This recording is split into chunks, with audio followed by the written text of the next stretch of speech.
More than 650 children under the age of 6 in New Hampshire were diagnosed with lead poisoning.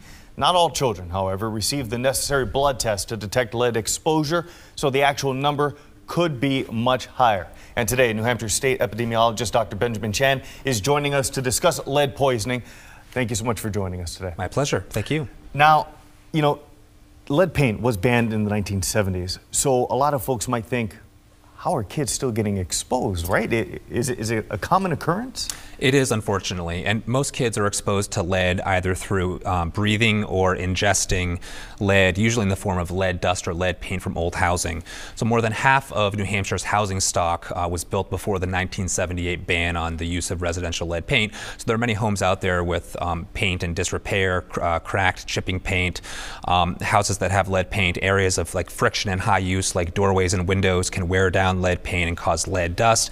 And children especially are at higher risk for exposure because of their behaviors, right? They're crawling on the ground, they're putting their hands in their mouth, they're putting toys in their mouth, and so are exposed more to lead paint, which is the primary way of exposure. Now, it's also important for parents and guardians to realize that sometimes, parents can bring home lead dust on their clothes if they work in an occupation where they're using lead, and there are certain traditional folk medicines like Ayurvedic medicine or products from other countries that could contain lead in them as well. So what are some of the effects of lead poisoning? Yeah, so most of the time, children don't present with any apparent symptoms, and that's why it's important to have a blood lead level checked. There is no safe blood lead level in children.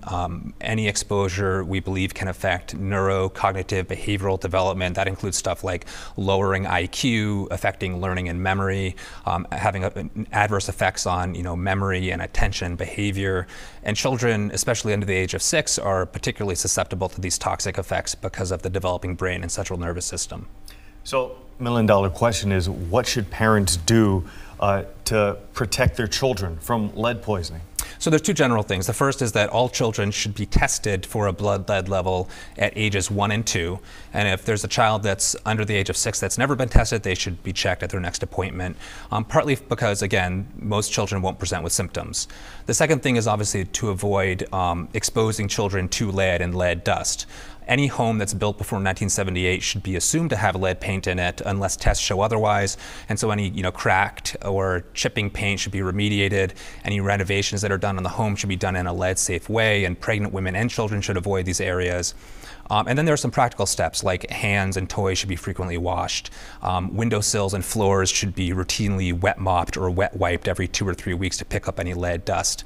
And then, soil outside can contain lead from external lead paint contamination. Children shouldn't play in bare soil that may contain lead paint in it.